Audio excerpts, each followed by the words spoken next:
Russia ने फिर से ऐलान कर दिया है कि भारत ही उसका सबसे करीबी दोस्त है और वो किसी भी मुश्किल स्थिति में भारत का साथ कभी नहीं छोड़ेगा। जिस तरह पूरी दुनिया दो खेमों में बटी है, एक अमेरिका और एक रशिया, ठीक वैसे ही भारत में भी आज के समय में दोनों ही देशों के समर्थक काफी बड़ी मात्रा में हैं। कुछ लोगों का मानना है कि रशिया भारत का सच्चा मित्र है, तो कुछ लोगों का मानना है कि सोवियत संघ का समय निकल गया है, अब अमेरिका के साथ ही जाना चाहिए। वहीं आजादी के बाद से भारतीय सरकार का आधिकारिक तौर पर स्टैंड नॉन अलाइनमेंट का है, यानी कि गुट निरपेक्षता, मतलब किसी भी तरफ नहीं।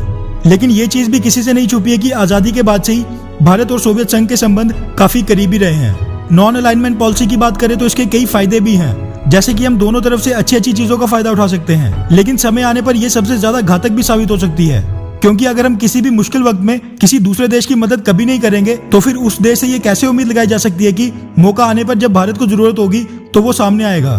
खैर, इतिहास गवाह है कि रशिया ने अपने सारे नियम प्रोटोकॉल तोड़कर अपने नेवल शिप्स और न्यूक्लियर सबमरीन भारत की रक्षा करने के लिए अमेरिका की 7वीं फ्लीट के खिलाफ उतार दिए थे, जो पाकिस्तान की मदद करने के लिए भारत पर हमला करने के लिए आ रही थी। बस तब से ही भारतीय लोगों में रशिया के लिए प्यार और अमेरिका के लिए नफरत दिन दोगुनी और रात चौगुनी होती गई।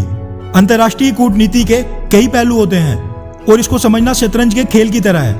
इसलिए यह कहावत मशहूर है कि अंतर्राष्ट्रीय कूटनीति में कोई भी परमानेंट दोस्त या फिर दुश्मन कभी नहीं होता। परमानेंट होते हैं तो अपने अपने देशों के इंटरेस्ट।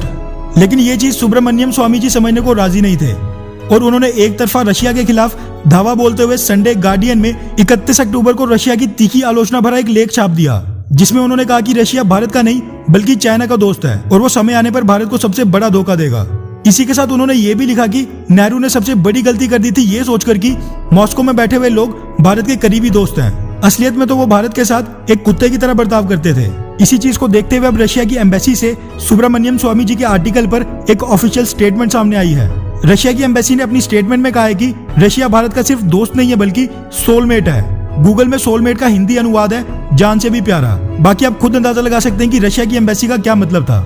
इसी के साथ रशिया की एम्बेसी ने अपनी स्टेटमेंट में सुब्रमण्यम स्वामी जी के आर्टिकल पर दुख जताते हुए कहा कि यह बिल्कुल सच्चाई से परे है और निराधार है और सुब्रमण्यम स्वामी जी को रशिया और इंडिया की स्ट्रेटेजिक पार्टनरशिप के बारे में बिल्कुल भी ज्ञान नहीं है। रशियन एम्बेसी ने अपने बयान में यह भी कहा है कि सुब्रमण्यम स्वामी जी का यह आर्टिकल वेस्टर्न मीडिया की तरफ बायस्ड है, यानी कि पक्षपात से भरा है। इसी के साथ रशियन एम्बेसी ने अपनी स्टेटमेंट में यह भी बताया कि भारत और रशिया की दोस्ती कई जमाने पुरानी है और दोनों ही देशों ने काफी मुश्किल समय में एक दूसरे का साथ दिया है, फिर चाहे भारत में बीजेपी की सरकार रही हो या फिर कांग्रेस की।